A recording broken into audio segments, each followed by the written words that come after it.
Oke, kali ini kita di video keempat kelas Informatika Biomedik. Kita akan bahas aplikasi biomedis informatika, yaitu e-health dan telemedicine. Ada dua subtopik pembahasan. Yang pertama adalah konsep e-health dan telemedicine. Yang kedua, penerapan teknologi dalam perawatan jarak jauh. Nomor absen 35, apa yang dapat dilakukan melalui e-health dalam konteks online? Nomor absen 14, apa jenis aktivitas yang dipantau dengan perangkat yang dikenakan di tubuh? Nomor absen 28, bagaimana e-health digunakan oleh para peneliti? Oke, kita akan masuk ke subtopik yang pertama, yaitu konsep e-health dan telemedicine. Nomor absen 19, bagaimana AR dan VR membantu penderita demensia? Nomor absen 40, bagaimana perangkat.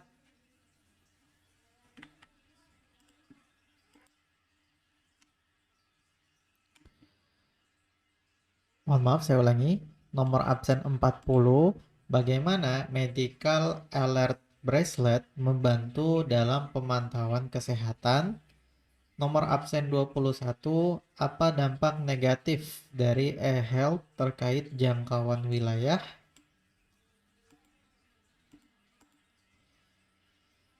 Oke, pertama kita akan lihat dulu konsep dari e-health. E-health adalah salah satu aplikasi yang melayani dari segi kesehatan dengan adanya kombinasi antara teknologi informasi dan komunikasi serta bidang kesehatan. Nah, dengan adanya e-health, masyarakat ini bisa lebih mudah untuk mengakses layanan kesehatan dan juga dapat menghemat sejumlah biaya untuk mendapatkan layanan kesehatan, ya. Jadi, kesehatan itu juga bisa kita eh, handle atau kita atasi berbagai macam problem yang sekarang ada dengan menggunakan penerapan IT, ya. Apalagi dengan daerah yang sudah punya akses internet, maka e-health ini sudah bisa diakses dari manapun. E-health juga memberikan pelayanan yang akurat dalam konteks online dengan cara pertama, ya, seperti membuat janji konsultasi kepada dokter, ya, bikin jadwal konsultasi dengan dokter, memesan obat, dan juga dapat memberikan sebuah edukasi melalui kesehatan, ya. Nah, jadi eh, e-health ini aplikasi yang sangat inovatif dan mengintegrasikan teknologi informasi dan komunikasi dengan bidang kesehatan yang akhirnya akan memberikan pelayanan yang lebih mudah diakses oleh masyarakat, ya. Jadi dengan adanya e-health ini orang bisa melakukan banyak hal, ya, mulai dari membuat janji konsul dengan dokter, ya, di mana si pengguna ini bisa dengan mudah menjadwalkan konsultasi sesuai dengan kebutuhan mereka. Bisa juga melakukan pemesanan obat sehingga membantu pengguna untuk mendapatkan obat yang diresepkan secara cepat dan efisien tanpa perlu ke apotik, tanpa perlu antri. Kemudian, dari sisi edukasi kesehatan juga, e-health ini menyediakan informasi dan panduan yang bermanfaat untuk meningkatkan pemahaman masyarakat mengenai kesehatan. Jadi, dengan fitur-fitur yang banyak ini, e-health memberikan solusi modern bagi masyarakat untuk memperoleh layanan kesehatan berkualitas tanpa adanya batasan jarak dan waktu. Oke. Nomor absen 17, bagaimana e-health meningkatkan akurasi pelayanan? Nomor absen 1, apa fungsi utama perangkat yang dikenakan di tubuh? Nomor absen 33, apa yang dimaksud dengan penyediaan layanan e-health?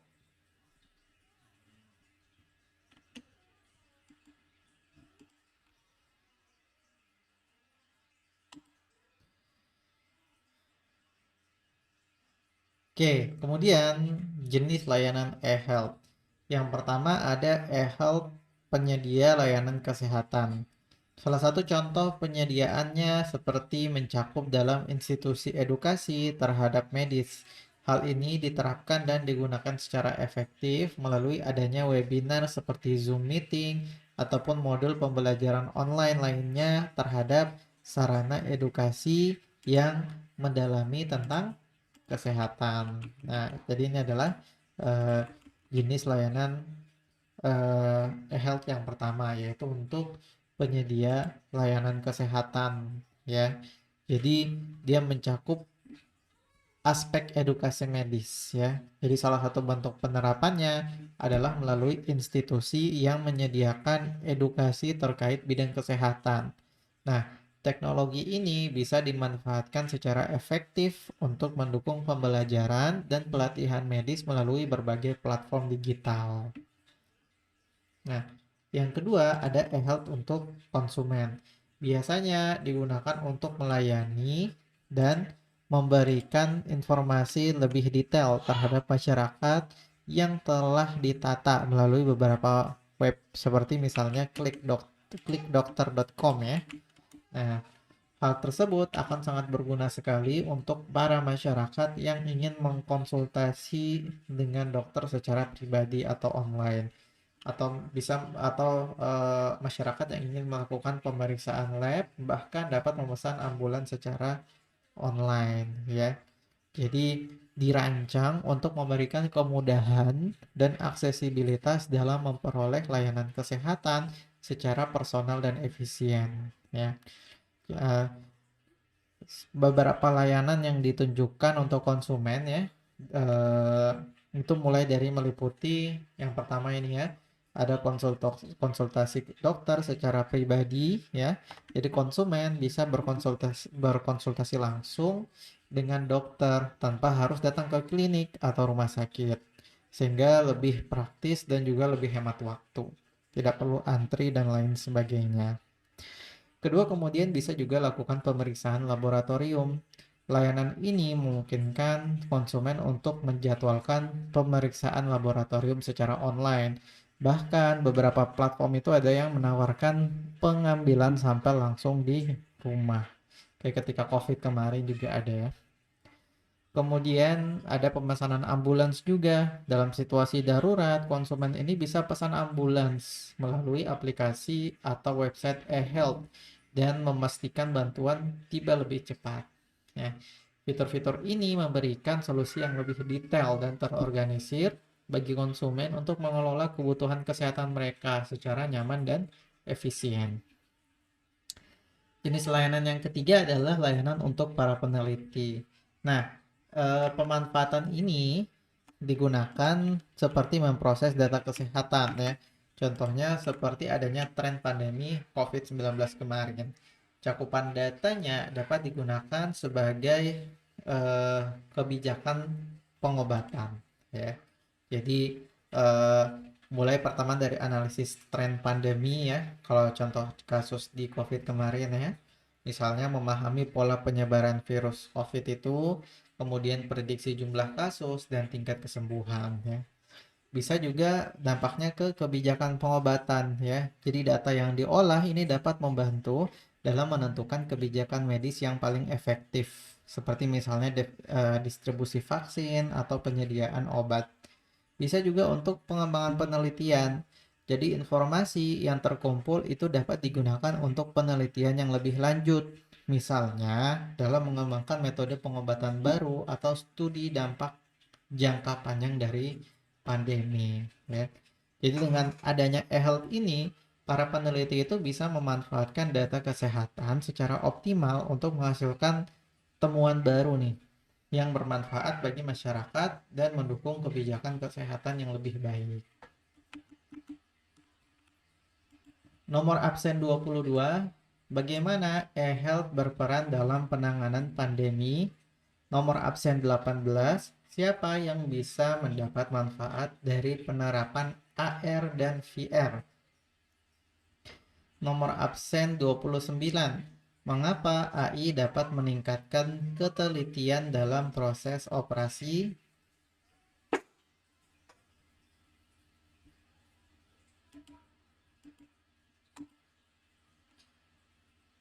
Oke, kemudian kita akan lihat penerapan tren e-health. Yang pertama adalah artificial intelligence ya. Nah, penerapan ini dapat digunakan untuk memeriksa lebih dalam tentang diagnosis penyakit ya, dan dapat membantu proses operasi berjalan dengan lancar karena memiliki ketelitian dan kefokusan yang baik. Nah, ini manfaat dari artificial intelligence. Jadi AI itu bisa menganalisis data kesehatan pasien seperti hasil pemeriksaan lab, gambar medis ya, berupa CT scan, MRI atau X-ray ya, atau ronsen kita biasa bilang ya, atau rekam medis elektronik untuk membantu dokter mengidentifikasi penyakit lebih akurat dan lebih cepat. Contohnya, AI ini telah digunakan untuk mendeteksi kanker, penyakit jantung, dan gangguan neurologis. Nah, dari sisi dukungan proses operasi, dengan keunggulan dan ketelitian si AI ini, dia bisa membantu proses operasi, baik melalui robot bedah yang dikendalikan oleh dokter maupun sistem AI yang memberikan panduan real time selama prosedur. Jadi teknologi ini memastikan operasi berjalan lebih presisi, mengurangi resiko kesalahan, dan mempercepat waktu pemulihan pasien. Nomor absen 23, bagaimana teknologi 3D visual membantu menghadapi ancaman virus. Nomor absen 38, apa manfaat dari penggunaan webinar dalam e-health. Nomor absen 8, apa fungsi utama dari penerapan AR dan VR dalam pengobatan. Tren yang kedua adalah perangkat yang dikenakan di tubuh. Penerapan ini digunakan sebagai misalnya mengukur detak jantung dan mengaturnya dari berbagai aktivitas yang dilakukan. Dan salah satu contohnya adalah seperti gelang, misalnya medical alert bracelet nih. Kalau misalnya seseorang ini ternyata dia alergi terhadap penisilin, maka ketika ada tanda-tanda bahwa si orang ini butuh perawatan secara medis, maka gelang ini dia uh, bisa memberikan alert gitu ya. Nah, jadi uh, perangkat yang dikenakan di tubuh atau bahasa umumnya biasanya wearable devices ya. Ini adalah teknologi yang dirancang untuk memantau dan meningkatkan kesehatan pengguna secara real time. Jadi uh, secara real time berjalan di waktu sekarang gitu ya. Perangkat ini dilengkapi dengan sensor canggih biasanya untuk mengukur berbagai indikator kesehatan dan memberikan wawasan yang dapat membantu pengguna menjaga kondisi fisik mereka. Ya. Nah, banyak contohnya ya, seperti misalnya fitness tracker atau bahkan smartwatch yang banyak dijual di pasaran ya. Ini sudah populer sekali dan memungkinkan masyarakat memantau kesehatan mereka secara praktis dan memberikan data yang dapat dibagikan dengan profesional medis untuk analisis lebih lanjut. Nomor absen 3, bagaimana e-health mendorong hubungan antara tenaga kesehatan dan pasien. Nomor absen 9, apa saja layanan yang disediakan oleh e-health untuk konsumen. Nomor absen 2, apa yang dapat diproduksi menggunakan teknologi 3D visual dalam e-health.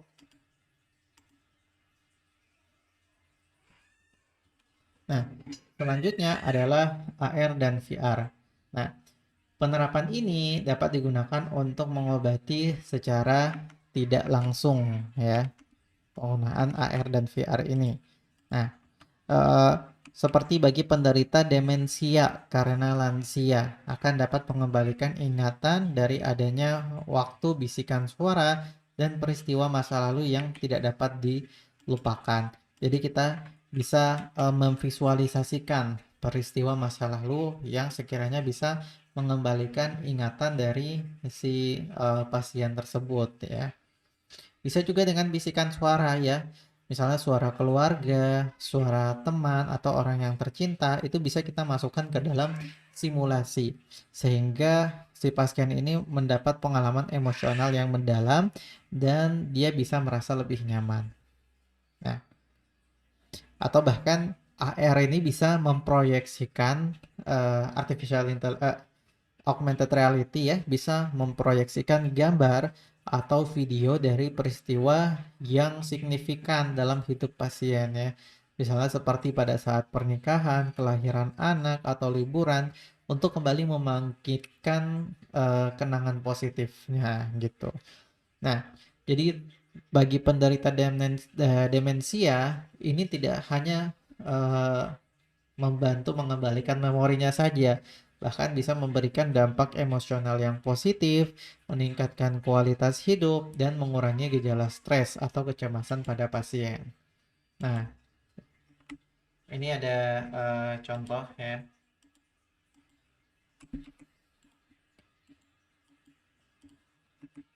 Ada contoh video.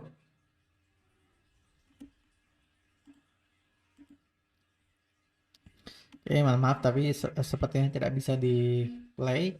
Nanti teman-teman bisa cari sendiri ya, augmented reality atau virtual reality di bidang kesehatan. Nah, ini contohnya mereka menggunakan AR ya, jadi perlu pakai Oculus gitu. Kemudian mereka bisa memvisualisasikan ya jaringan saraf tubuh manusia.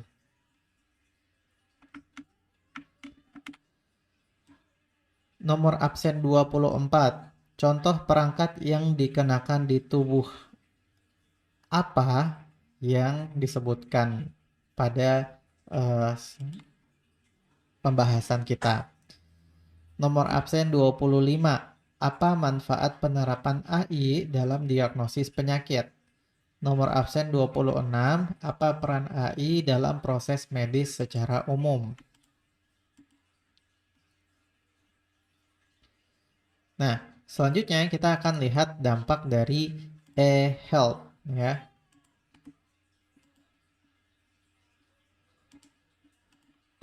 Yang pertama, dampak positifnya. Ya, dampak positifnya yang pertama adalah lebih memudahkan konsumen dalam masalah biaya, ya. Jadi dengan adanya teknologi seperti e-health dan AI, masyarakat ini bisa mengakses layanan kesehatan tanpa perlu datang langsung ke fasilitas medis.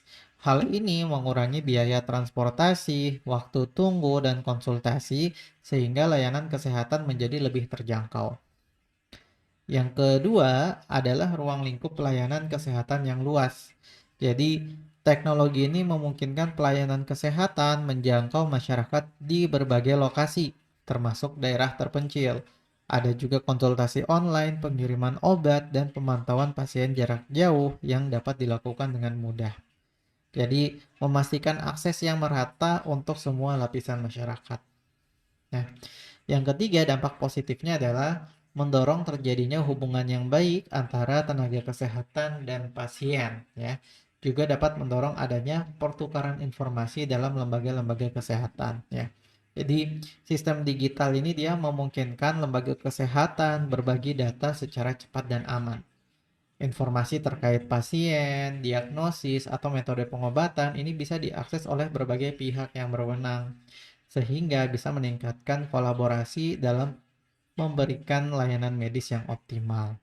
Nah, jadi dengan dampak positif ini, teknologi dalam bidang kesehatan tidak hanya meningkatkan kualitas layanan, tetapi juga mendorong efisiensi dan inklusivitas dalam sistem kesehatan secara keseluruhan. Nah, kemudian eh, ada juga dampak negatif, bukan dampak negatif ya, tapi lebih ke kekurangannya ya. Nah, yang pertama adalah jangkauan wilayah yang terbatas. Meski misalnya teknologi kesehatan seperti e-health ini punya potensi besar, penggunaannya masih terkendala di beberapa daerah yang kualitas internetnya buruk atau infrastruktur digitalnya yang belum memadai. Contoh seperti di desa-desa atau pedalaman. Hal ini membuat masyarakat di wilayah terpencil sulit untuk menikmati manfaat kesehatan berbasis teknologi.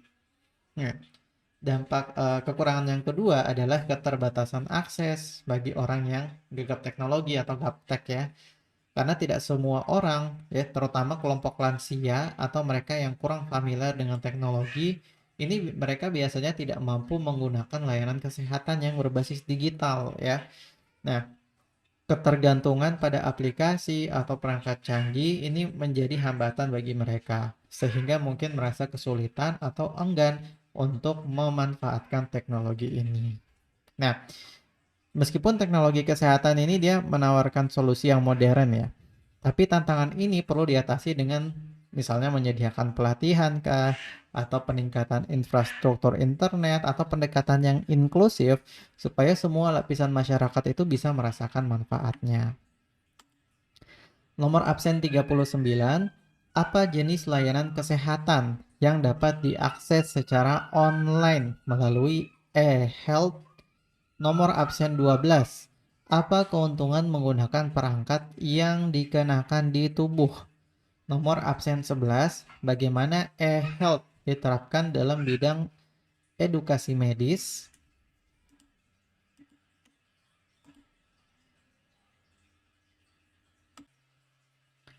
Nah, selanjutnya adalah potensi bisnis e-health. Nah, setelah mengetahui apa itu e-health, kemungkinan potensi bisnis e-health yang dapat dikembangkan ke depannya itu ada banyak, seperti misalnya adalah 3D visual. Dengan adanya 3D visual digunakan untuk memproduksi peralatan medis seperti ventilator dan juga masker. Nah, teknologi ini juga dapat membantu untuk lebih siap menghadapi ancaman-ancaman virus seperti pandemi COVID-19. Bahkan pandemi virus masa depan lainnya yang akan terjadi ya. Jadi ada di domain e-health ini ada banyak sekali subdomainnya ya. Ada m-health ya. Di m-health ini mobile health ya. Kemudian mobile health pun ini ada banyak sekali contoh aplikasinya seperti p-health atau personalized health ya, yang termasuk di dalamnya itu wearable device ya, seperti jam dan sensor-sensor yang lainnya. Kemudian ada mobile apps tentunya. Nah, subdomain lain yaitu ada telemedicine ya, bisa komunikasi jarak jauh ya. Kemudian ada clinical information system ya. Di situ contohnya seperti EHR yang sudah kita bahas sebelumnya, yaitu electronic health record atau catatan kesehatan elektronik. Kemudian ada integrated networks, jaringan yang terintegrasi ya, di mana ada misalnya e-prescribing ya, jadi resep obat elektronik gitu ya, dan juga informasi yang terhubung satu sama lain. Kemudian yang pasti akan ada big data di situ. Nah, jadi eh, dengan teknologi 3D ini, proses produksi peralatan medis ini bisa menjadi lebih cepat dan mudah, dan juga membuka peluang bagi startup untuk bersaing dalam pasar kesehatan global. Nah, teknologi 3D visual ini tidak hanya menciptakan peluang bisnis baru, tapi juga memberikan solusi nyata untuk meningkatkan kesiapan sektor kesehatan dalam menghadapi tantangan global, dalam menjadikannya investasi yang strategis untuk masa depan. Nomor absen 31, apa peran modul pembelajaran online dalam e-health? Nomor absen 13, mengapa e-health penting dalam konteks pelayanan kesehatan? Nomor absen 15, apa contoh situs yang disebutkan untuk layanan e-health? Nah, selanjutnya kita akan lihat konsep telemedicine. Telemedicine atau konsultasi online ini didefinisikan oleh American Academy of Family Physicians sebagai praktik penggunaan teknologi untuk memberikan pelayanan kesehatan secara jarak jauh.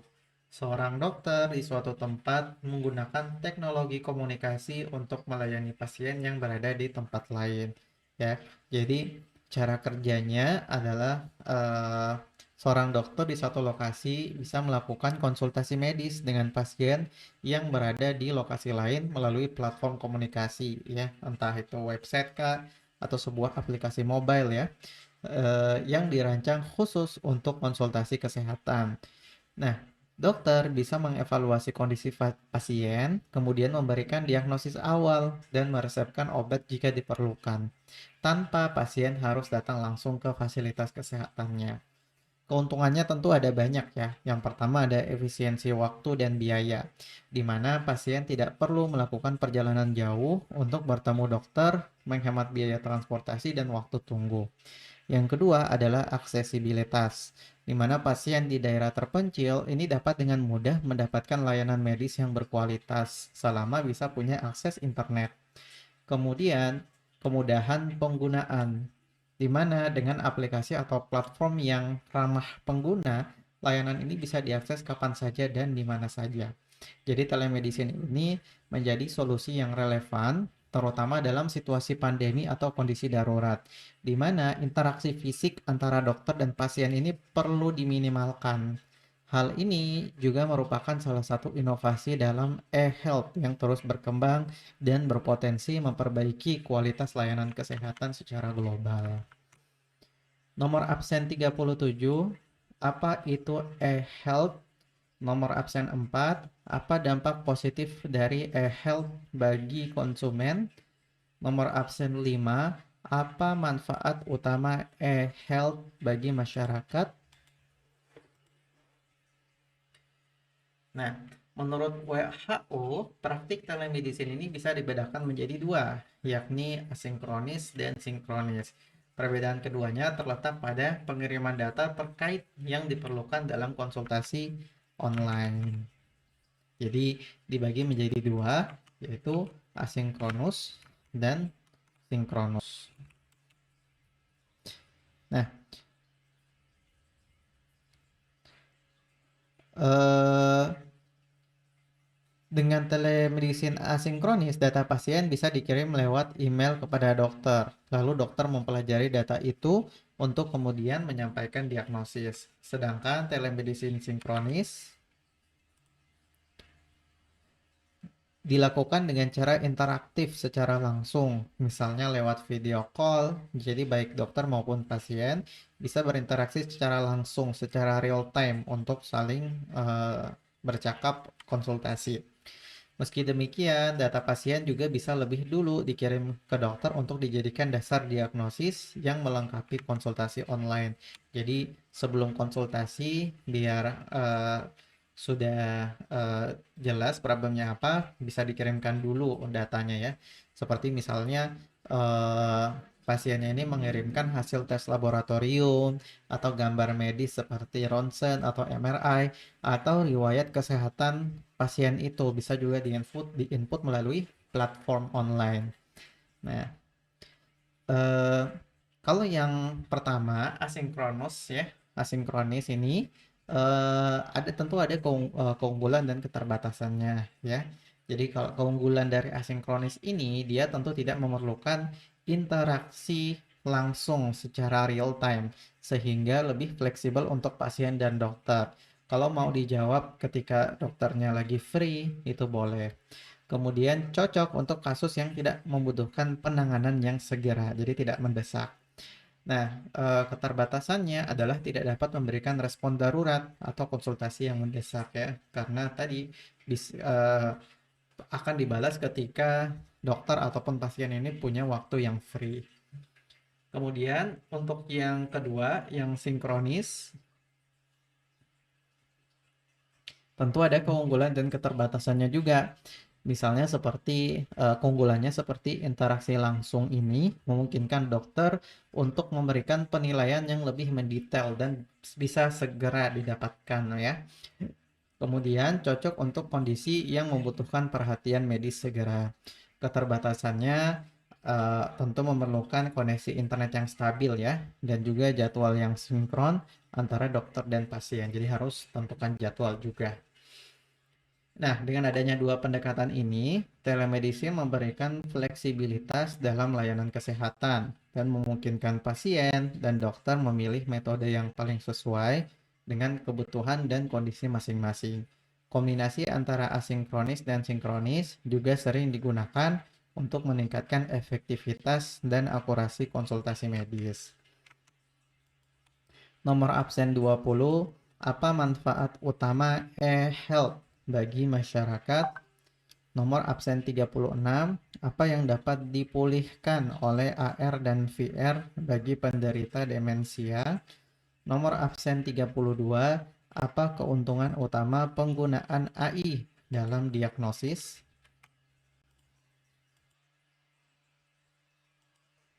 Selanjutnya adalah tujuan telemedicine. WHO menjelaskan ada 4 elemen yang berkaitan erat dengan telemedicine, yakni pertama, bertujuan untuk memberikan dukungan klinis. Kedua, berguna untuk mengatasi hambatan geografis dan jarak. Tiga, melibatkan penggunaan berbagai jenis perangkat teknologi informasi. Empat, bertujuan meningkatkan kesehatan masyarakat. Nah, eh, pertama kita lihat tujuannya adalah untuk memberikan dukungan klinis ya, seperti diagnosis, pengobatan, pemantauan kondisi pasien, dan konsultasi antara tenaga kesehatan. Layanan ini membantu dokter dalam memberikan perawatan medis, baik secara langsung maupun tidak langsung. Contohnya misal dokter memberikan rekomendasi perawatan setelah mempelajari data pasien atau konsultasi pasien dokter untuk membahas gejala atau rencana pengobatan.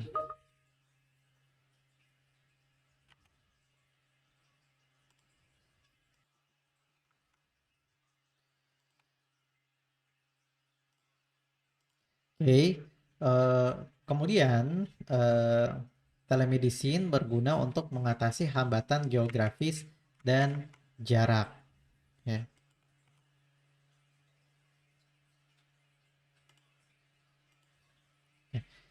Di mana telemedicine ini memungkinkan akses layanan kesehatan bagi masyarakat di daerah terpencil atau wilayah yang sulit dijangkau.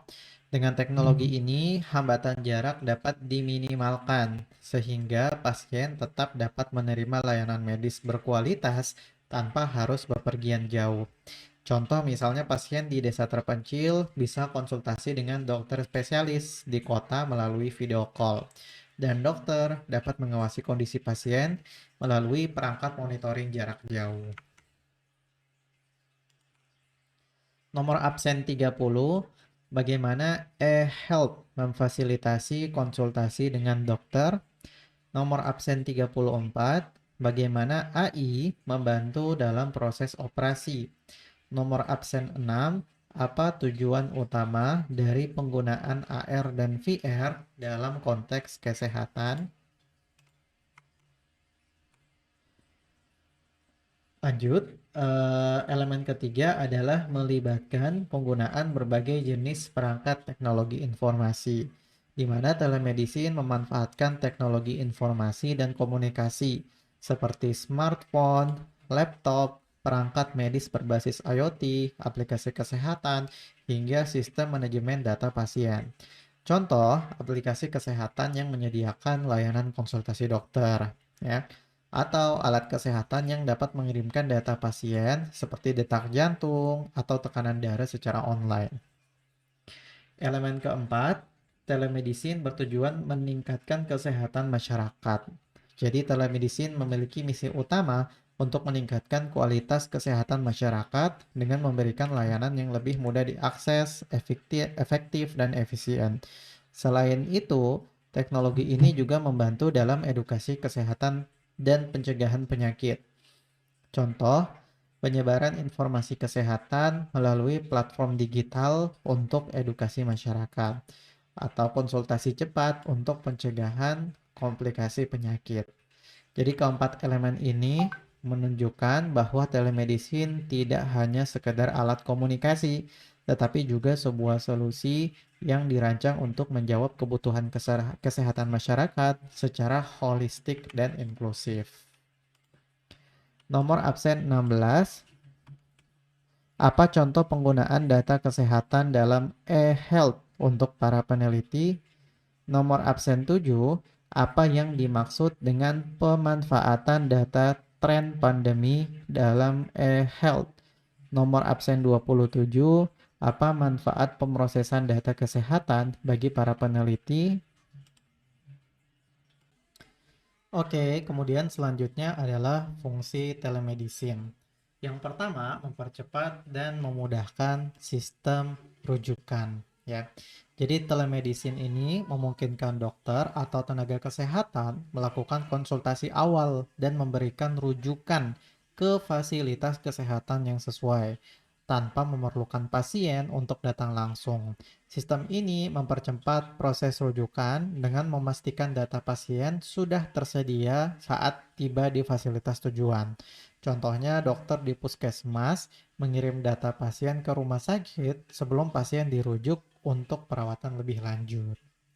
Fungsi yang kedua adalah membantu pertolongan pertama pada pasien sebelum dirujuk ke rumah sakit. Jadi, telemedicine memungkinkan pasien atau keluarga pasien itu mendapatkan panduan pertolongan pertama dari dokter secara real time. Hal ini tentu sangat membantu ya dalam situasi darurat sebelum pasien mendapatkan perawatan langsung di rumah sakit. Contohnya, dokter bisa memberikan instruksi CPR ya atau resusitasi jantung paru gitu ya, melalui video call kepada keluarga pasien yang mengalami serangan jantung. Kemudian, fungsi ketiga adalah membantu akses kesehatan bagi masyarakat yang jauh dari fasilitas kesehatan. Telemedicine ini menghubungkan masyarakat di wilayah terpencil atau sulit dijangkau dengan tenaga medis. Hal ini tentu memungkinkan mereka tetap mendapat akses ke layanan kesehatan tanpa harus menempuh perjalanan yang jauh. Contohnya, pasien di daerah pedalaman itu bisa berkonsultasi dengan dokter spesialis melalui aplikasi telemedicine. Fungsi yang keempat adalah membantu mengurangi kepadatan rumah sakit sehingga layanan di rumah sakit bisa lebih maksimal bagi pasien yang membutuhkan. Jadi telemedicine membantu mengalihkan pasien dengan keluhan ringan atau yang tidak memerlukan rawat inap sederhananya ke layanan konsultasi online. Dengan demikian, rumah sakit dapat fokus memberikan layanan yang maksimal kepada pasien yang membutuhkan perawatan intensif. Contohnya, konsultasi online untuk penyakit ringan seperti demam atau flu ya, sehingga pasien tidak perlu antri di rumah sakit. Jadi telemedicine tidak hanya meningkatkan efisiensi dalam pelayanan kesehatan, tetapi juga memberikan solusi yang lebih praktis dan inklusif bagi masyarakat luas. Nomor absen 10, apa contoh penyediaan layanan e-health? Nomor absen 23, apa perbedaan antara telemedicine asinkronis dan sinkronis menurut WHO? Nomor absen 39, bagaimana cara telemedicine bekerja? Oke, selanjutnya penerapan teknologi dalam perawatan jarak jauh. Nomor absen 24, bagaimana telemedicine membantu pasien sebelum dirujuk ke rumah sakit? Nomor absen 32, apa tujuan utama dari telemedicine? Nomor absen 17, apa dampak positif dari pemulihan di rumah bagi pasien setelah prosedur bedah? Oke, penerapan pertamanya adalah screening pasien. Sejak munculnya COVID-19, rumah sakit dan organisasi perawatan di rumah telah menggunakan kuesioner online untuk mengidentifikasi dan memantau pasien yang dicurigai terinfeksi coronavirus. Nah, dengan pusat panggilan menghubungi pasien beresiko tinggi untuk informasi tambahan sebelum merujuk mereka ke penyedia perawatan yang sesuai. Ini membantu mencegah paparan risiko yang tidak perlu bagi staf dan pasien, sambil menggunakan sumber daya terbatas dengan lebih efisien. Jadi, proses Screeningnya itu dimulai dari pengisian kuesioner online, kemudian evaluasi oleh pusat panggilan atau call center ya, kemudian pencegahan paparan dan efisiensi sumber daya. Manfaatnya ada banyak sekali ya, mulai dari deteksi dini kasus COVID-19 ya sebelum pasien mengunjungi rumah sakit ya, kemudian mengurangi antrian dan kepadatan di fasilitas kesehatan. Kemudian meminimalkan resiko penyebaran virus di lingkungan rumah sakit. Kemudian meningkatkan efisiensi dalam alokasi tenaga medis dan sumber daya kesehatan. Dengan adanya screening pasien berbasis teknologi ini, penanganan pandemi akhirnya menjadi lebih sistematis dan terkendali dan memungkinkan respon yang lebih cepat serta efektif dalam mengurangi penyebaran virus. Nah, meskipun risiko keamanan akan berkurang seiring dengan berkurangnya pandemi, ada banyak alasan lain mengapa alat screening dan keterlibatan online akan terus digunakan lebih luas, termasuk kenyamanan yang lebih tinggi, keterlibatan pasien yang lebih baik, dan potensi untuk mengurangi lama tinggal di rumah sakit. Nomor absen 5, bagaimana cara kerja telemedicine sinkronis? Nomor absen 6, apa yang dimaksud dengan telemedicine menurut American Academy of Family Physicians? Nomor absen 18, bagaimana pemantauan kesehatan jarak jauh membantu pasien setelah keluar dari rumah sakit?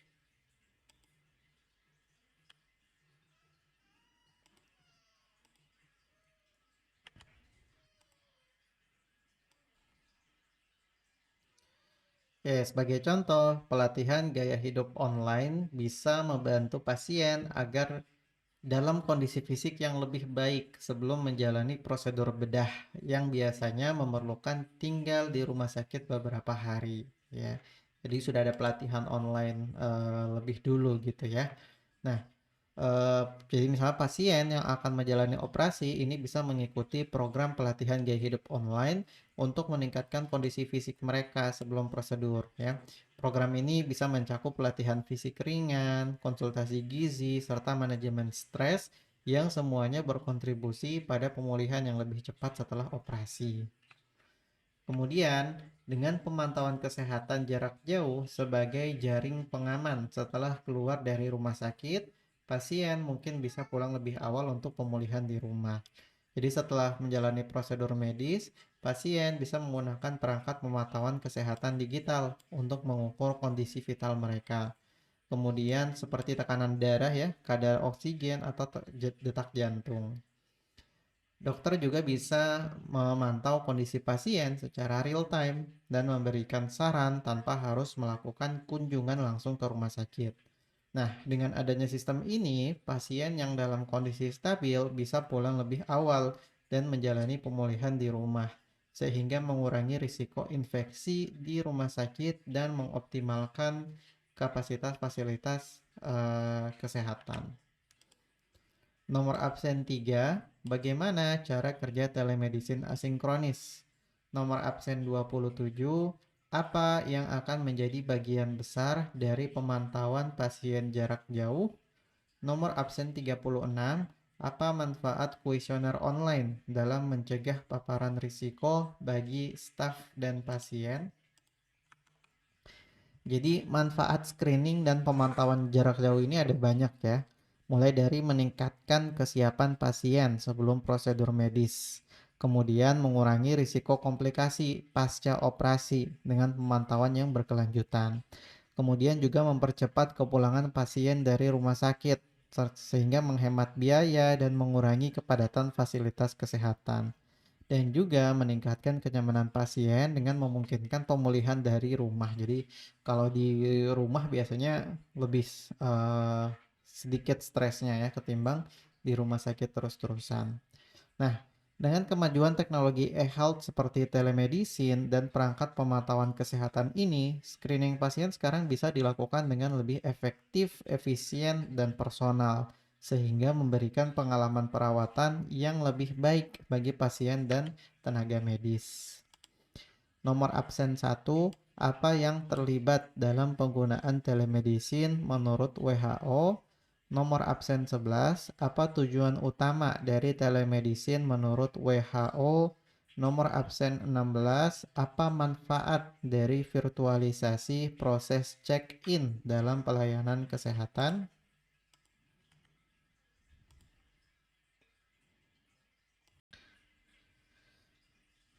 Oke, contoh teknologi yang lainnya adalah pintu masuk digital. Nah, di era di mana layanan-layanan seperti pemesanan tiket pesawat dan kamar hotel itu bisa dilakukan secara online dalam sekejap, menjadwalkan janji ketemu di fasilitas perawatan itu mungkin terasa kuno, ya.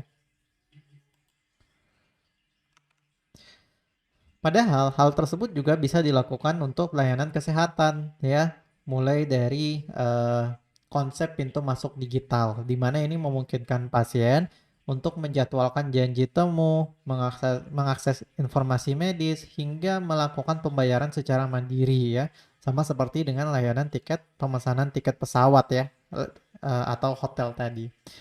Namun, sektor kesehatan saat ini mengejar tren ini dengan menggunakan alat penjadwalan online yang memudahkan pasien memilih slot waktu sesuai dengan jadwal mereka, sambil mengoptimalkan pemanfaatan sumber daya, staf, dan fasilitas.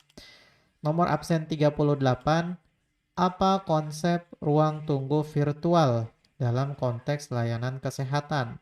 Nomor absen 13, apa tujuan penggunaan biosensor dalam pemantauan pasien? Nomor absen 31, apa dampak positif dari penggunaan alat screening dan keterlibatan online dalam konteks rumah sakit? Jadi manfaat pintu masuk digital ini sangat banyak sekali, ya. Yang pertama mulai dari kemudahan penjadwalan janji temu, ya. Pasien bisa pilih slot waktu yang sesuai dengan jadwal mereka tanpa perlu antri atau menelpon rumah sakit. Kemudian bisa juga menjadi pengingat otomatis, ya, melalui SMS atau email atau WhatsApp, ya, bisa mengurangi tingkat pembatalan janji temu. Kemudian manfaat yang lain adalah optimasi sumber daya kesehatan, di mana rumah sakit dan klinik bisa mengelola jadwal dokter dan tenaga medis dengan lebih efisien. Nah, sistem ini bisa mengurangi waktu tunggu pasien dan meningkatkan kapasitas pelayanan fasilitas kesehatan. Kemudian, manfaat yang lain adalah akses mudah ke data medis. Nah, jadi pasien bisa mengakses riwayat kesehatan, hasil lab, atau resep obat melalui aplikasi atau portal online, ya. Dan dokter bisa melihat riwayat pasien dengan cepat sebelum konsultasi dan meningkatkan efektivitas diagnosis. Manfaat lain adalah sistem pendaftaran mandiri dapat digunakan di rumah sakit atau klinik untuk mengurangi antrian di loket pendaftaran. Dan pembayaran layanan medis bisa dilakukan melalui platform digital, baik m-banking ataupun KRIS, ya, ataupun e-wallet, ya, mengurangi transaksi tunai dan mempercepat proses administrasi. Nomor absen 8, apa manfaat telemedicine dalam sistem rujukan? Nomor absen 29, apa tujuan utama dari penggunaan biosensor dalam pemantauan penyakit kronis? Nomor absen 21, bagaimana cara telemedicine bekerja? Nah, jadi contohnya seperti di gambar ini, ya. Si pasien itu bisa diingatkan melalui SMS bahwa dokter ingin melakukan janji temu dengan pasiennya. Oke. Setelah janji temu terjadwal, interaksi digital yang berkelanjutan dengan pasien dapat membawa manfaat lebih lanjut, ya. Ini dapat membantu mengurangi angka pasien yang tidak hadir karena alasan keamanan atau lainnya yang sering menjadi tantangan dalam layanan kesehatan. Contohnya di bidang radiologi, pesan teks yang dipersonalisasi digunakan untuk mengingatkan pasien tentang pemeriksaan yang akan datang dan menyediakan informasi keamanan. Nah, jadi contoh aplikasinya ada banyak sekali ya. Nomor absen 22, apa potensi manfaat 3 dimensi visual bagi kesehatan masyarakat? Nomor absen 35, apa alasan utama alat screening dan keterlibatan online akan terus digunakan selama pandemi? Nomor absen 9, bagaimana alat screening dan keterlibatan online berkontribusi pada kenyamanan pasien? Nah, kemudian selama pandemi, proses check-in juga telah divirtualisasikan, memungkinkan pasien untuk melakukan check-in melalui pesan teks saat mereka tiba di fasilitas perawatan. Nah, jadi ada banyak sekali contohnya, mulai dari aplikasi rumah sakit ya, untuk pemesanan janji temu secara online, bahkan sistem check-in mandiri menggunakan QR code atau kartu pasien digital. Kalau di zaman COVID kemarin sempat ada pakai aplikasi ya, harus scan barcode dulu baru boleh masuk. Kemudian portal pasien juga itu salah satu contohnya. Portal pasien ini dia menyediakan hasil laboratorium dan riwayat medis dalam satu platform. Kemudian pembayaran yang cashless ya, menggunakan e-wallet atau transfer bank atau dari aplikasi kesehatan. Nah, nomor absen 12, bagaimana biosensor dapat membantu dalam pemantauan penyakit kronis seperti COPD? Nomor absen 26, bagaimana cara kerja telemedicine asinkronis? Nomor absen 20, apa manfaat jangka panjang dari penggunaan biosensor yang dapat dipakai? Oke, semua ini menciptakan kemungkinan adanya ruang tunggu virtual, di mana pasien dapat menunggu dengan nyaman sampai waktu janji temu mereka tiba, ya. Jadi dengan hadirnya pintu masuk digital, layanan kesehatan ini menjadi semakin cepat, efisien, dan nyaman, serta memberikan pengalaman yang lebih baik bagi pasien, sekaligus mengoptimalkan sumber tenaga medis. Nomor absen 33, mengapa penjadwalan janji temu secara online menjadi tren dalam sektor kesehatan? Nomor absen 28, apa manfaat penggunaan alat penjadwalan online dalam sektor kesehatan?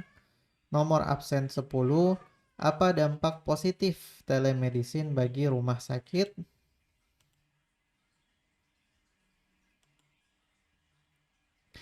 Kemudian, teknologi lainnya adalah biosensor yang dapat dipakai. Nah, kemana arah pemantauan pasien jarak jauh akan menuju? Perlu diantisipasi bahwa biosensor yang dapat dipakai akan menjadi bagian besar dari jawaban pertanyaan ini ya. Dipakai dengan rapi di dada, sensor-sensor ini dapat mengukur dan mengirimkan tanda-tanda vital seperti data pernapasan dan detak jantung, serta data pasien lainnya seperti postur dan tingkat aktivitas ya. Jadi eh, pemantauan pasien jarak jauh ini semakin berkembang dengan hadirnya biosensor wearable ya. Jadi perangkat yang dipakai perangkat biosensor yang dapat dipakai gitu ya istilahnya. Yang memungkinkan tenaga medis untuk mengamati kondisi pasien secara real time tanpa harus berada di rumah sakit. Cara kerjanya gimana? Biasanya ini dipakai di dada biosensornya atau bisa juga di pergelangan tangan atau bagian tubuh lainnya dan berfungsi untuk mengukur tanda-tanda vital seperti detak jantung, pernafasan, kadar oksigen dalam darah atau SpO2 ya, dan tekanan darah. Bisa juga menganalisis postur tubuh dan tingkat aktivitas pasien dan membantu dalam rehabilitasi atau pemantauan pasien lansia. Dan juga mengirimkan data ke cloud atau aplikasi sehingga dokter bisa memantau kondisi pasien kapan saja dan di mana saja. Nah, Di Belanda sebagai contoh, baru-baru ini diluncurkan sensor yang dapat dipakai untuk membantu dokter memantau pasien secara cermat dan mendukung peralihan dari rumah sakit ke rumah. Sensor ini mengirimkan data kesehatan yang relevan setiap 5 menit selama 14 hari. Ya. Nah, jadi eh, ada alat-alat lain juga banyak ya, gelang kesehatan ya, seperti Apple Watch, atau Fitbit, atau perangkat medis khusus yang mampu mendeteksi detak jantung tidak normal ya, bahkan mengidentifikasi tanda-tanda awal penyakit jantung ya. Ada juga patch pintar ya, yang bisa ditempelkan di kulit untuk memantau gula darah secara kontinu bagi penderita diabetes, tanpa perlu lagi melakukan tes darah dengan tusukan jari. Nomor absen 40, apa potensi manfaat 3D visual bagi kesehatan masyarakat? Nomor absen 4, apa manfaat utama telemedicine dalam konteks geografis?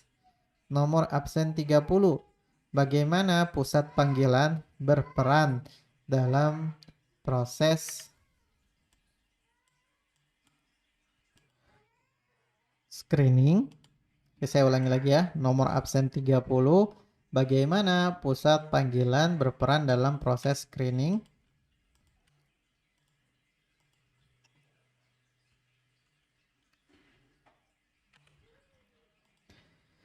Oke, jadi biosensor ini banyak sekali manfaatnya untuk pasien maupun tenaga medis ya. Mulai dari mencegah kondisi darurat dengan deteksi dini masalah kesehatan. Kemudian memungkinkan pasien pulang lebih cepat dari rumah sakit dengan tetap mendapatkan pemantauan intensif. Kemudian mengurangi kebutuhan kunjungan ke rumah sakit sehingga cocok untuk pasien lansia atau pasien dengan mobilitas terbatas. Manfaat lainnya adalah mengoptimalkan sumber daya tenaga medis karena dokter bisa fokus pada pasien yang benar-benar membutuhkan perawatan langsung. Nomor absen 14, apa manfaat pelatihan gaya hidup online sebelum prosedur bedah? Nomor absen 15, apa tujuan utama dari telemedicine?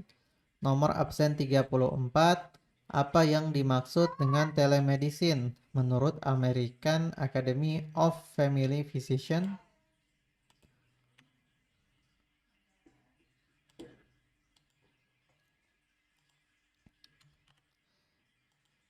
Nah, jadi dengan semakin berkembangannya biosensor yang bisa dipakai, pemantauan pasien jarak jauh ini bisa menjadi lebih akurat, efisien, dan mudah diakses sehingga membuka era baru dalam perawatan kesehatan berbasis teknologi.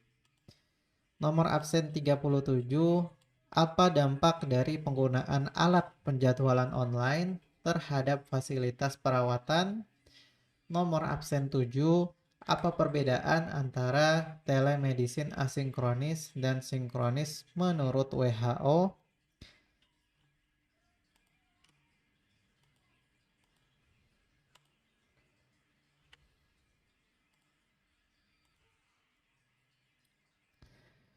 Dalam jangka panjang, biosensor yang dapat dipakai juga dapat mendukung pemantauan jarak jauh penyakit kronis seperti COPD saat layanan kesehatan beralih ke rumah ya. Jadi banyak sekali manfaatnya ya. Nah, eh, COPD ini penyakit paru obstruktif kronis ya. Sensor pernapasan yang bisa mendeteksi perubahan pola pernapasan ini bisa memperingatkan pasien dan dokter sebelum terjadi eksaserbasi atau pemburukan kondisi ya. Nah, kemudian untuk pasien diabetes juga ya, ada PET sensor glukosa tanpa jarum yang memonitor kadar gula darah secara terus-menerus dan mengirimkan peringatan jika terjadi lonjakan atau penurunan drastis. Kemudian untuk pasien hipertensi ada juga smartwatches atau gelang jam tangan pintar ya, atau ada juga gelang pintar ya, bracelet dengan fitur pemantauan tekanan darah secara berkala untuk deteksi hipertensi lebih awal ya. Kemudian untuk pasien penyakit jantung ada juga EKG ya, wearable yang bisa mendeteksi aritmia jantung dan membantu dalam pencegahan serangan jantung secara mendadak. Jadi banyak. Manfaat potensialnya jelas terlihat ya. Kenyamanan yang lebih besar bagi pasien, pengurangan biaya perawatan, dan peluang untuk bertindak lebih awal dalam mengatasi kemunduran kondisi pasien, guna mencegah masuk kembali ke rumah sakit yang dapat dihindari kejadian tersebut. Jadi, eh, pemantauan kesehatan yang terus-menerus ini memungkinkan pasien akhirnya menjalani kehidupan yang lebih normal dengan tetap mendapatkan perhatian medis. Nomor absen 2, bagaimana interaksi digital berkelanjutan dapat mengurangi angka pasien yang tidak hadir? Nomor absen 19, apa tujuan rumah sakit dan organisasi perawatan menggunakan kuesioner sejak COVID-19? Nomor absen 25, bagaimana cara kerja sensor yang dapat dipakai di Belanda?